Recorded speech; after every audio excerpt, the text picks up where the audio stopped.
Alok Pandey the GS cracker channel में स्वागत है दोस्तों। आज का टॉपिक है करंट से रिलेटेड है, जिसमें है अभिव्यक्त की स्वतंत्रता या भारत का संविधान व कंगना रनावत। दोस्तों, आज हम भारतीय संविधान का जो अनुच्छेद 19 है, जो मैं पिछली वीडियो में आपको बता चुका हूँ, प्लेलिस्ट में आपको मिल जाएगी, आर्टिकल 19 का 19 फर्स्ट ए को फिर से बताने जा रहा हूँ करंट के परिप्रेक्ष्य में कंगना रनावत के मुद्दे पर। दोस्तों, कंगना रनावत का जो मुद्दा है या कंगना रनावत का जो मुद्दा है, उस मुद्दे को 19 फर्स्ट ए से जोड़ते हैं और समझने का प्रयास करते हैं कि क्या अभिव्यक्त की स्वतंत्रता के मायने अलग अलग हो सकते हैं।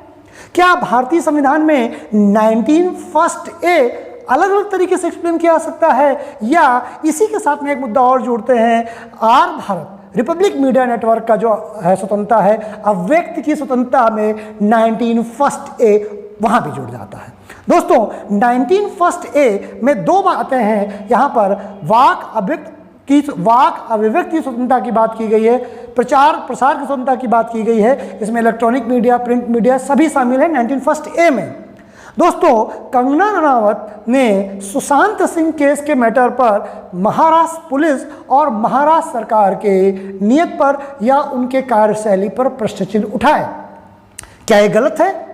भारतीय संविधान में क्या इसकी इजाज़त है? इसकी विवेचना करते हैं। दोस्तों, 19 फर्स्ट ये कहता है कि किसी व्यक्ति को विचार अभिव्यक्त की स्वतंत्रता प्राप्त है, वो अपने विचारों को व्यक्त कर सकता है। तो कंगना रनावत ने संविधान की सीमा के दायरे के अंतर्गत रहते हुए जब विचार अभिव्यक्त की बात करी, तो क्या वो गलत है? बिल्कुल नहीं।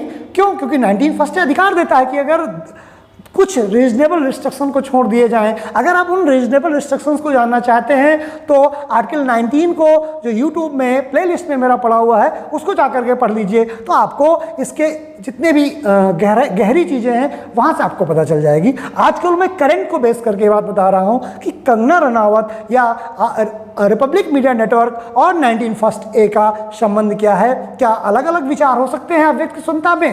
दोस्तों, जब जेएनयू में देश विरोधी नारे लगाए जाते हैं, पाकिस्तान के नारे लगाए जाते हैं, अफजल गुरु के नारे लगाए जाते हैं, तब कहा जाता है कि इस देश में अभिव्यक्त की स्वतंत्रता है।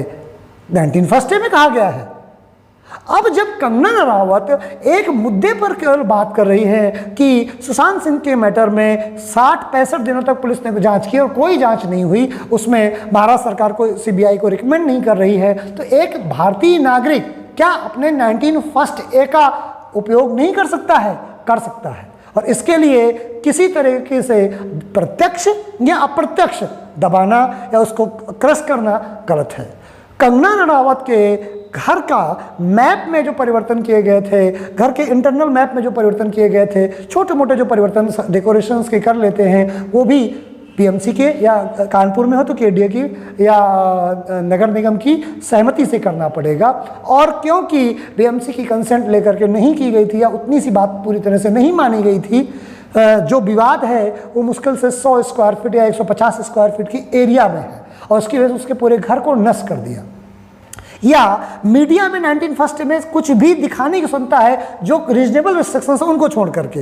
रीजनेबल रिस्ट्रिक्शंस आपको पहले बताया है, पीछे आर्टिकल 19 में मिल जाएगा, फिर भी मैं एक दो बता देता हूं। जैसे कि देश के संविधान के विपरीत आप कुछ नहीं बोल सकते हैं, मित्र राष्ट्र के विपरीत आप कुछ नहीं बोल सकते हैं, इस तरह की कुछ रीजनेबल रिस्ट्रिक्शंस हैं। अगर उनका आप दुरुपयोग नहीं कर रहे हैं तो कुछ भी मीडिया अपने आप में स्वतंत्र है किसी मुद्दे को दिखाने पर। महाराष्ट्र सरकार वहाँ के मीडिया पर, वहाँ के ब्रॉडकास्टिंग ग्रुप पर यह दबाव डाल रही है कि वह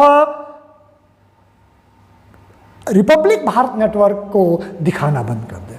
दोस्तों, जब कश्मीर में सीरिया के झंडे या दूसरे देशों के आतंकवादियों के झंडे फहराए जाते हैं तो भी कोई दिक्कत नहीं है। जब जेएनयू में देश विरोधी नारे लगाए जाते हैं तो भी कोई समस्या नहीं है। लेकिन अगर किसी व्यक्ति की हत्या हो जाने पर या हत्या होने की शक की गुंजाइश पर, उसके ऊपर उसकी कार्य क्षमता पर, कार्यशैली पर कोई प्रश्न उठाता है, तो भी लोग इस तरह से अपनी शक्ति का या सरकारें अपनी शक्ति का दुरुपयोग करती रही हैं और कर रही है। महाराष्ट्र की शिवसेना सरकार को ये समझना पड़ेगा कि वो इस समय विपक्ष में नहीं है, उसे सत्ता में रहते हुए एक रूलिंग कैरेक्टर पार्टी के रूप में बिहेव करना ही होगा। लोगों को आलोचना करने के अधिकार से, अभिव्यक्ति करने के मौलिक अधिकार से शिवसेना या कोई भी स्टेट गवर्नमेंट या केंद्र सरकार भी उसको रोक नहीं सकती है।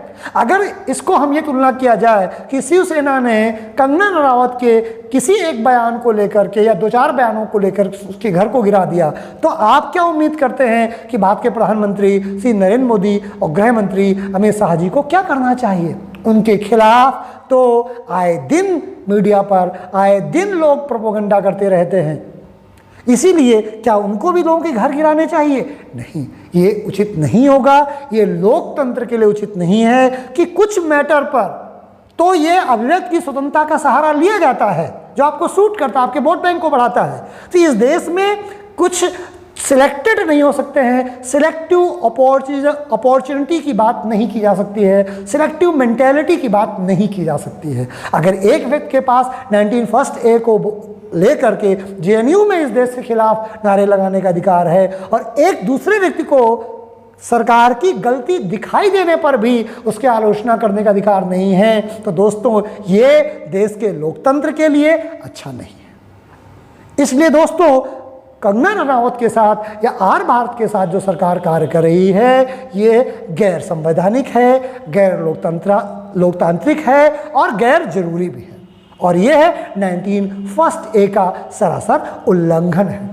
दोस्तों आज मैंने 19 को ज्वलंत मुद्दों से आपको समझाने का प्रयास किया है एक करंट टॉपिक के रूप में। नेक्स्ट वीडियो जो मैं कल डालूंगा उसमें एक किसी नए मुद्दे के साथ मैं आपके सामने उपस्थित हूँगा। तब तक के लिए जय हिंद।